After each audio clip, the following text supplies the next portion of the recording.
In this video, we're going to learn how to use Octagon graphics commands inside programs. But if you haven't started programming in Octagon yet, you should watch the 2011 Beginning Programming Level 1 series of videos, which you can get to by visiting jb.works and entering the TMT code shown below at the search prompt. These will give you an introduction to programming and make it a lot easier for you to carry on with this video. In the meantime, what we're going to do here is start to use the graphics commands that we've learned about in the last 9 videos in our programs in Octagon.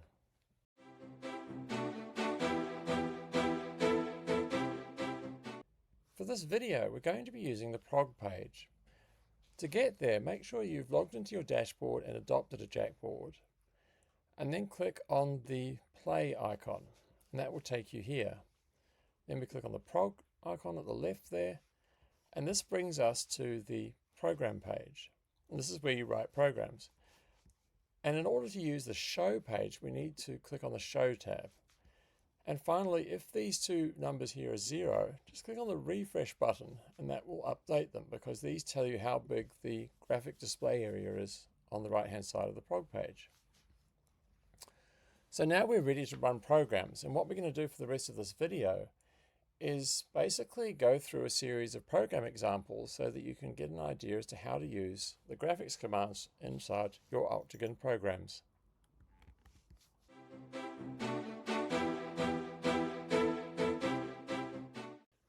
In this first example program, we're going to use the pp or put pixel command to draw a line starting at 0, 0 in the top left hand corner and going downwards at an angle of 45 degrees. The TMT code for the program is shown at the bottom of the screen. To get the code, follow these instructions and use the TMT code shown at the bottom of the screen. Right, I've loaded the code into the program page and we've got the show page over here. So first of all, let's just run this program and see what happens. So basically it's plotting a line using a whole bunch of pixels and the pp or put pixel command. So looking at the code, first thing we've done is we're declaring a couple of variables, xpos and ypos, and they hold the x and y positions of each one of these pixels that's displayed on the show page. Then we clear the screen, we print a message. Now firstly, we print the x and y pos positions, and if we go to the print tab, you can see them right here. So these are all the values of x and y. Then the next thing we do is we actually have the put pixel command. So remember, it was pp space x space y. And so instead of writing those values manually, we are using 2 variables to represent the values of x and y instead. And we plot the point, and then the next thing we do is we increase the values of x and y pos. And we use the inc command to do this.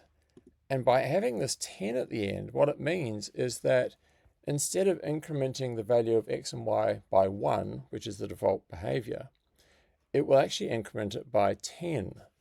And that's why you've got these gaps between the pixels. So if I was to increase that to say 25, we should see the pixels get further apart. So if I run that, and sure enough, they are further apart. But notice the line length is still the same. And that's because down here, we're basically waiting until we've got to 200 pixels along the x-axis, and then we're going to exit. So if I wanted to make the line longer, I could increase this to say 400. And if we run it, now the line is basically double the length. The main thing to look at with this program example is that we're basically using the graphics command, in this case pp, in exactly the same way that we would use it on the command line, except that instead of providing the x and y values ourselves, we're using 2 variables to represent them instead.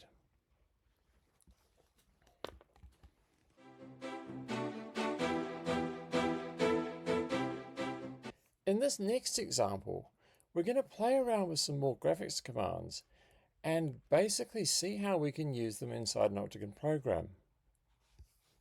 To get the code, follow these instructions and use the TMT code shown at the bottom of the screen. Right, I've got the example program loaded here.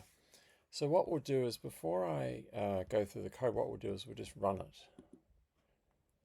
and have a look. So basically it's displaying a title, our real-time values of X and the color, some big pixels, some rectangles of different sizes, and also some randomly sized circles.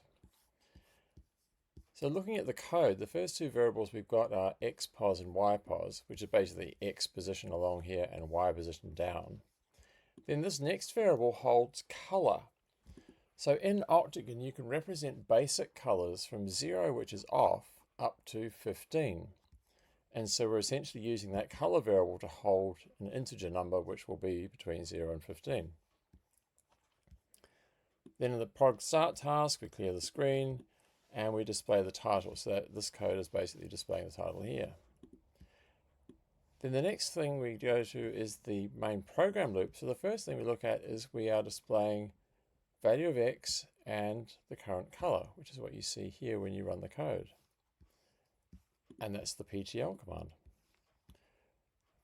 Now we're displaying a pixel, so that's these guys here. And essentially the first thing we do is we set the Y position to 150, and then we use the PP command to display a pixel at the current X position, Y position.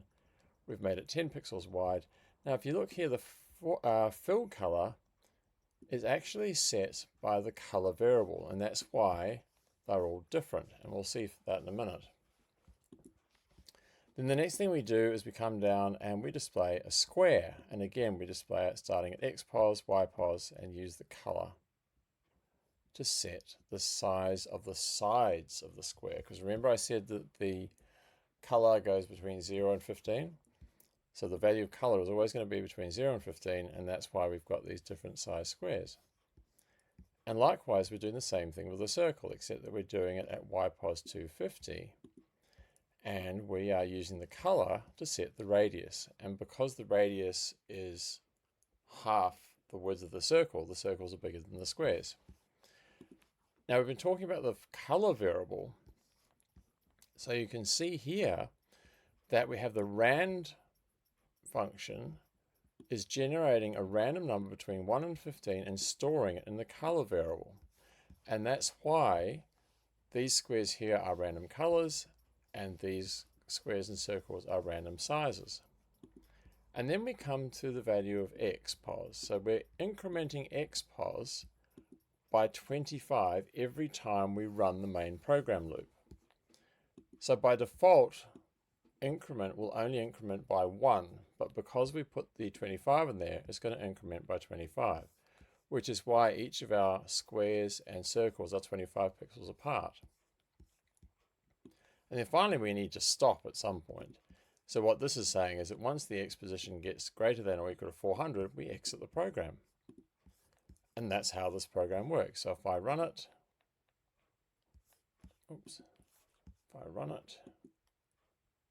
it comes up with a whole bunch of different random colors, different random shapes. Okay? Now that we've run the program, we can start changing it a bit. So one of the first things I'm going to do is let's get the colors of the lines of the circles and squares to be different. So here's the square, so I'm going to add a tag in. Line color equals, we'll make it the same random color. And we'll copy that and we'll put it down with the circles as well. Okay, so let's run that. So now our circles and squares are different colors. The lines are different colors. So the next thing I want to do is maybe have the circles with a fill color. So we're going to go FC equals and then a random fill color. Let's run that. So basically I've got my fill color here is the color for the circles. We should do something with the sizes as well, because right now they are kind of all the same size, which is a bit boring. So I'm going to add another variable here called size. I'm going to set it to 0 to begin with. And so instead of using for the circle, instead of using the color for the radius, we're going to use size. And let's do some random size. So we're going to go set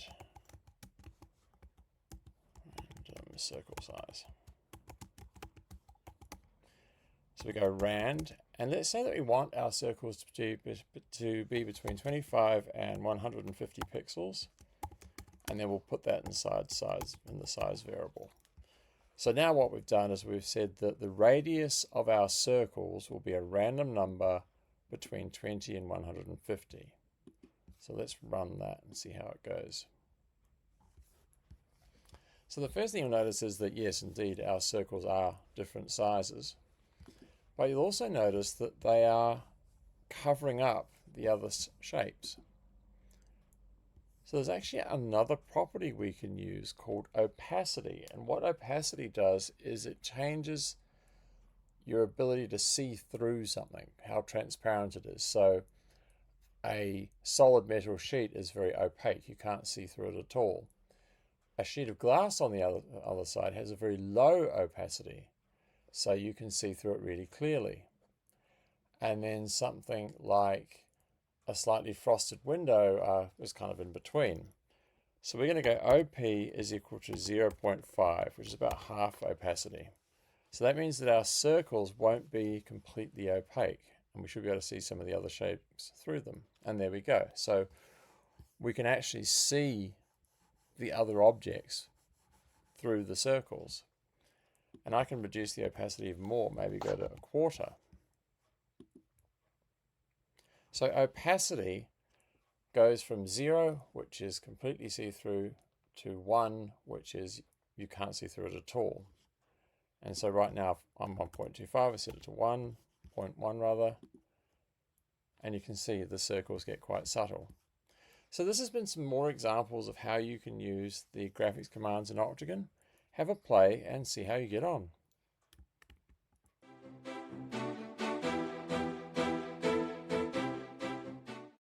For a challenge, try modifying the previous example that we just did and make it so that the shapes appear randomly all over the screen, so they're not just horizontally in lines.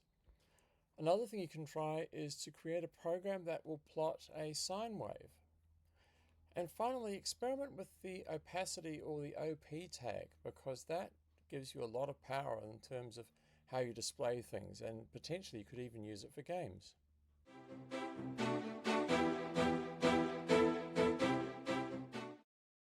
This is the last video in this series on Octagon. Visit jb.works for more about programming in Octagon and other ideas. For more information, visit jb.works.